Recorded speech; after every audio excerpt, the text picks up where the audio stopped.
ఇప్పుడు చాలా మంది హైదరాబాద్ లో ఇళ్లకు వెళ్లే సందర్భం, దాంతో హైదరాబాద్ లో ఆర్టీవీని ఫాలో అవుతున్న వాళ్ళు లక్షల్లో ఉన్నారనే చెప్పుకోవాలి. ఈ నేపథ్యంలో ఒకసారి మీకు రిక్వెస్ట్ చేయడం జరుగుతోంది, మీ ప్రాంతాల్లో ఎటువంటి పరిస్థితి ఉంది అనేది మీరు కమెంట్ చేస్తే కనుక సో దట్ మిగిలిన వారికి కమ్యూనికేట్ అవకాశం ఉంటుంది వాళ్ళ ప్లేసెస్ కి. ఎందుకంటే మనకు అందుతున్న సమాచారం ప్రకారం ఇటు మాధాపూర్, హైటెక్ సిటీ ఈ ప్రాంతం అంటే పంజాగుట్ట వరకు కాస్త ఇంపాక్ట్ ఉంది, కానీ అటువైపు వెళ్లే క్రమంలో అంటే ఇటు ఉప్పల్ కావచ్చు ఈ ప్రాంతాల్లో అంతగా ఇంపాక్ట్ లేదు అనేది మనకు మ్యాప్ బట్టి చూస్తే అర్థమవుతుంది. సో ఒకసారి మీరు ప్రయత్నం చేయండి, మీ ప్రాంతాల్లో ఎటువంటి సిచ్యువేషన్ ఉంది. ఇక్కడైతే మాత్రం మాధాపూర్లో ఉన్న పరిస్థితి నేను చెప్తున్నాను. ఇక్కడ దాదాపుగా కొన్ని సందర్భాలు అయితే ఈదురుగాలులతో కూడిన భారీ వర్షం పడుతోంది. దాంతోపాటు ట్రాఫిక్ అయితే ఎక్కడికక్కడ నిలిచిపోయింది. ఎందుకంటే సాధారణంగా ఇది ఇంటికి తిరిగి వెళ్లే సందర్భం.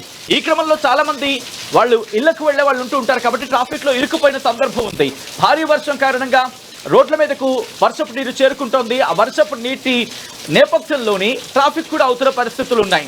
సో ఇటువంటి సిచ్యువేషన్ ఇంకొక 2-3 గంటల పాటు కొనసాగే అవకాశం ఉందని భారత వాతావరణ శాఖ అంచనా వేయడం జరుగుతోంది. Right, Insta reel profile post చేయడం జరిగింది సంగారెడ్డి హివేరి అయినట్టు కూడా.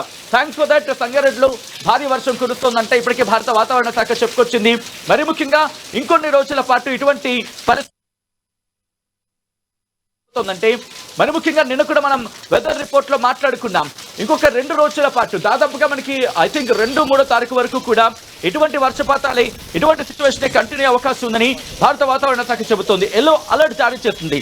దాదాపుగా మనకి ఇటువంటి పరిస్థితి కొనసాగే అవకాశం మనకి కనిపిస్తున్న నేపథ్యంలో ఇప్పటికే భారత ప్రభుత్వానికి సంబంధించి వాతావరణ శాఖ ఎల్లో అలర్ట్ జారీ చేయడం జరిగింది. 2 తెలుగు రాష్ట్రాలకు మనం మాట్లాడుకున్నట్టుగా జూన్ 2వ తారీఖు నేపథ్యంలో దయచేసి భారీ వర్షం పడుతుంది కాబట్టి ఎలక్ట్రిక్ పోల్స్ దగ్గరికి వెళ్ళకండి. దాంతోపాటు లోతట్టు ప్రాంతాల ప్రజలు వర్షం నీరు చేరుకుంటూ ఉంటుంది కాబట్టి మ్యాన్ హోల్స్ ఒక్కొక్క సందర్భంలో అఫ్కోర్స్ ఎంతో మంది జాగ్రత్తలు తీసుకున్నా ఆ వాటర్ ప్రెషర్ కి ఓపెన్ అయ్యే అవకాశం ఉంటుంది కాబట్టి ఆ ప్రాంతాలకి అవాయిడ్ చేసే ప్రయత్నం చేయండి.